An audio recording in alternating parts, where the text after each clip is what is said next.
We're starting out with Crown Jewel, as Roman Reigns left Riyadh still the undisputed WWE Universal Champion, but that shouldn't exactly be the case. During one part of the match, LA Knight hit the BFT on Reigns and seemingly got the 3 count, with the fans in Riyadh even counting to 3. The referee also counted a 3 count, but the match didn't end as Jimmy Uso placed Reigns' foot on the bottom rope, but it's clear that something went wrong with the timing. Jimmy was clearly supposed to get Reigns' foot on the rope before the 3 count, and despite the count reaching 3, the match continued and the botch was not addressed. Interestingly, WWE officials are told to call matches like a shoot, and in the past, there have been instances of a match ending with the wrong person winning because of similar botches. Clearly, this match was an exception, as Reigns' title run can't end on an awkward botch, but why exactly did this match take place in the first place?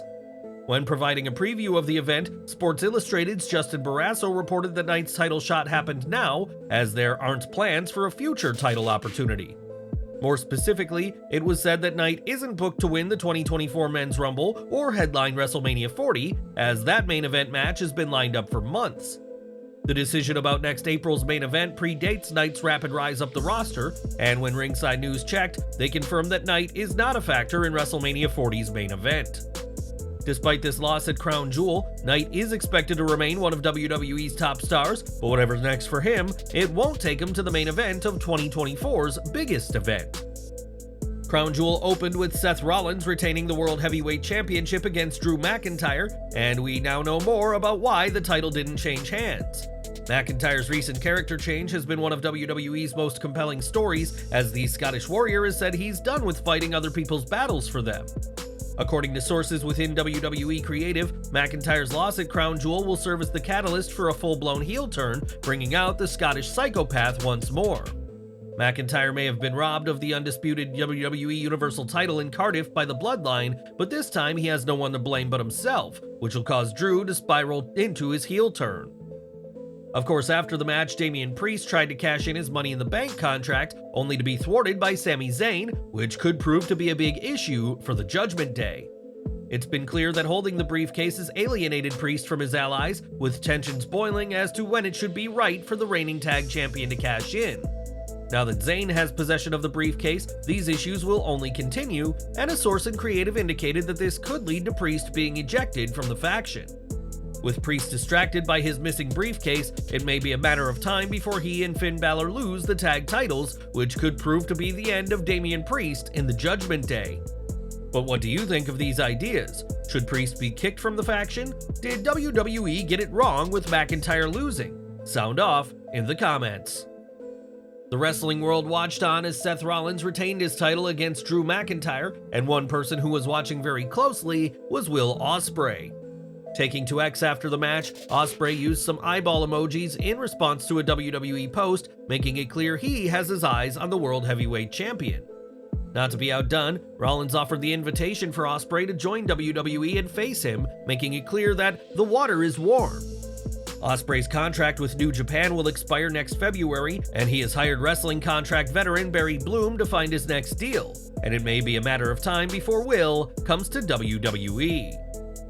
It has been 64 days since CM Punk was fired from AEW, and since then, there's been questions galore about where he'll be going next. While WWE has declined Punk's return after initial talks, the ex-AEW star has continued to tease a comeback, and references to multiple promotions were made when Punk recently appeared for CFFC. Punk has appeared as a commentator for the MMA promotion several times, and when he and his co-host were joined by CFFC CEO Rob Haydick, fans quickly noticed what was in his pocket.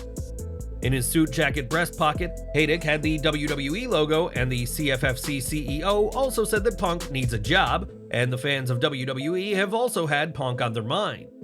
At Crown Jewel, a CM Punk chant broke out, so it seems that the fans in Riyadh aren't against a return.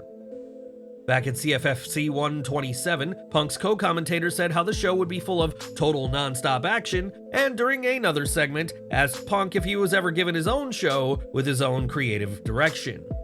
That is, of course, a nod to Punk's time with AEW Collision, and time will tell whether Punk will end up returning to WWE somewhere down the line, or if TNA will end up becoming his new home. Back to Crown Jewel, as John Cena was beaten clean by Solo Sikoa in a match Cena made clear he had to win to restore his confidence in his skills. While Cena was the favorite heading into the match, Sikoa surprised everyone when he decimated Cena with multiple Samoan spikes before eventually pinning him. Post-match, Cena looked dejected as he left the ring to a standing ovation, with Michael Cole even teasing that this could be his last match, and this is what Cena wants fans to believe. On Instagram, Cena shared a photo of David Beckham in his last ever soccer game with PSG in May 2013, with the message clear that the GOAT may indeed have performed for the last time. More from Crown Jewel as Kairi Sane returned to help Io Sky retain the women's title, but this was hardly a last-minute deal for her return. Fightful Select reports that Sane's deal was done months ago, as were others like Nia Jax and Lexis King, and while WWE had wanted her back last year, they just couldn't make it happen.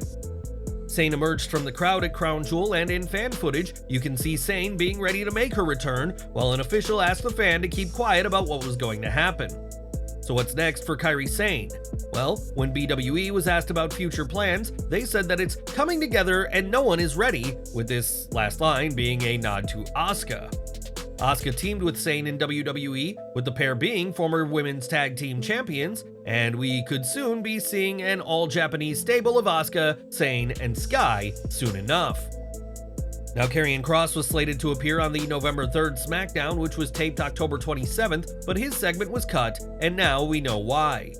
Fightful reports that the backstage segment would have included Scarlett and Shotzi, but according to WWE sources, it wouldn't have made sense for almost anyone involved.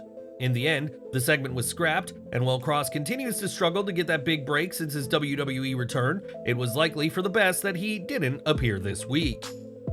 With Crown Jewel 2023 in the history books, WWE's next PLE will be Survivor Series, and during last night's event in Riyadh, it was confirmed that Wargames is returning. The double cage structure debuted on the main roster last year, and while we don't know who will be entering Wargames, expect participants announced in due time. It wasn't just the superstars who electrified at Crown Jewel, as during an edition of Miz TV, which was interrupted by Grayson Waller, Saudi Arabian actor Ibrahim al-Hajjaj made his presence felt. After some verbal barbs, a brawl ensued, with Waller even low-blowing the popular actor, who was able to deliver a powerful kick before Miz hit the skull-crushing finale. Al-Hajjaj finished off Waller with a rock-inspired people's elbow, giving those in Riyadh a moment they'll remember from Crown Jewel 2023. Logan Paul captured the US title at Crown Jewel from Rey Mysterio, and despite the heated rivalry, Paul made sure to protect Rey from a potentially career-ending injury. When Rey backflipped off the second rope, it was clear he was not going to collide with Paul and would have landed directly on his head, potentially causing serious damage to his neck. Thankfully, Paul made sure to catch Rey and protect the Hall of Famer's head, and we shudder to think what would have happened had the new US champion not thought on his feet. Rhea Ripley retained the Women's World Championship in a 5-way at Crown Jewel, but it wasn't just the superstars taking bumps. When Zoe Stark did a dive to the outside, the camera person trying to catch the move lost balance and fell to the floor, but was still able to catch the impressive dive of the former NXT Women's Tag Team Champion. Crown Jewel 2023 also saw Sami Zayn defeat JD McDonough on the kickoff show, while Cody Rhodes bested Damian Priest in the penultimate match. It was clearly a mixed night for the Judgment Day, but what did you think of the show? Sound off in the comments below. One name who didn't appear at Crown Jewel is Gunther, and because of a visa issue, fans won't be seeing him outside the US for some time. Gunther revealed this in an interview with Krone, and while it'll mean he'll miss Elimination Chamber in Perth, the Intercontinental Champ will be free to work the Bash in Berlin next August. And we're ending with New Japan, as a massive match has been announced for Wrestle Kingdom 18. Despite his current injury, Bryan Danielson will face Kazuchika Okada on the January 2024 event, and given the unfinished business between the two, expect fists to fly at the Tokyo Dome.